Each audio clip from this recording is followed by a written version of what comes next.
बड़ी मेहनत से कमाते थे, निर्माण कार्य, गृह निर्माण कार्य आदि में वो करके फिर उससे जो अर्थ मिलता था।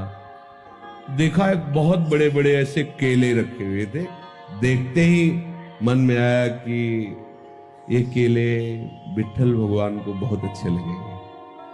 सब्जी नहीं ली, उसके केले ले। मंदिर में अंदर प्रवेश का तो अधिकार था नहीं, दरवाजे पर खड़े हुए आवाज लगाई कि ये केले का भोग लगा दीजिए विट्ठल भगवान को। भगवान की बड़ी विचित्र लीला होती है। कुछ पार्षदों ने, निजी सेवकों ने उनको धक्का मार करके बाहर किया।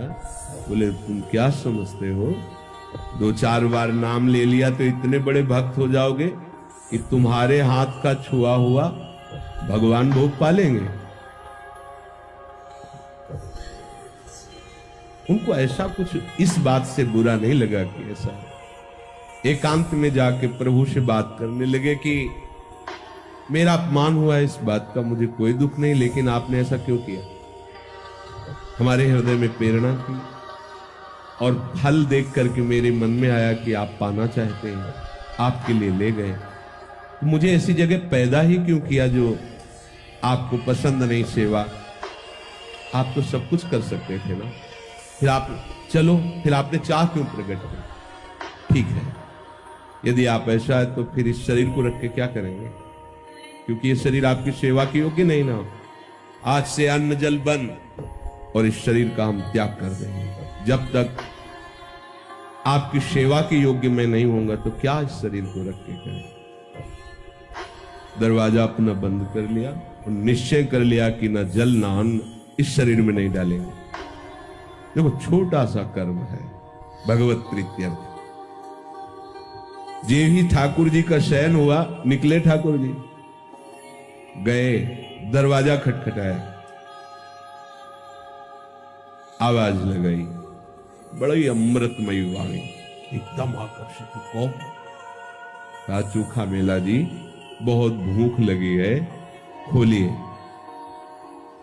जे ही, अब वो पूछ नहीं पाए आप कौन, जे ही दरवाजा खोला, अनंत लावण्य कांति, रूप सौंदर्य बरस रहा, नव किशोर अवस्था ठाकुर, एकदम आह भर के रो पड़े, आनंद समुद्र प्रभु श्याम। प्रभु ने कहा इस समय रोने धोने टाइम में मुझे बहुत भूख लगी है, आसन जो भी जैसा था बिछा, विराज ना आसन तुम्हारी गोद में बैठे। प्रभु गोद, वो केला जो लाए थे ना, बोले हाँ प्रभु, तो अपमानित करके भगा दिए गए, तो ला के वैसे, बोले लाओ लाओ, गोद में ऐसे केला। देखो प्रभु को ये थोड़ी है, प्रभु तो सबके हैं ना। प्रभु ने पाया, बोले आज जो स्वाद मिल रहा है वह मंदिर में भोग लगता है ना, ऐसा स्वाद हमें नहीं मिलता। रुक्मिणी जी को भी पता लगे कि मेरे प्रेमी जनों के द्वारा दी हुई वस्तु में कितना स्वाद है, तो 2 केले दे दीजिए। मांग के 2 केले प्रभु उनसे लेते और सब केले पाए और बोले तुम आनंदित रहो, मैं उन्हीं का होता हूं जो मेरे लिए है।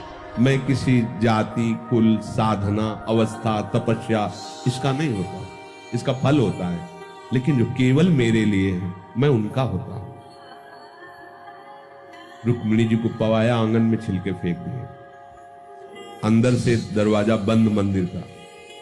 अब जब सुबह दर्शनकालीन शास्त्रों भक्तों की भीड़ लगी, जय जयकार मच रहा है, सेवा करने वाले निजी पार्षद बाहर से ताला लगा के जाते थे, जब ताला खुला तो अंदर से खुला नहीं, बहुत परेशान, तो विनय प्रारंभ की, फिर रोने लगे सब, प्रभु क्या अपराध हो गया। बोले जब दरवाजा, ये दरवाजा तभी खुलेगा जब चोखा मेला जी को आप लाओगे और वो कहेंगे दरवाजा खोलो, तुम खोलेंगे। बोले प्रभु अभी जात, बोले ऐसे नहीं, पालकी लेके जाओ, चोखा मेला जी को पालकी में बैठा के लाओ, अगर वो ना बैठे तो उनके पैर पकड़ना और कहना पालकी में बैठो।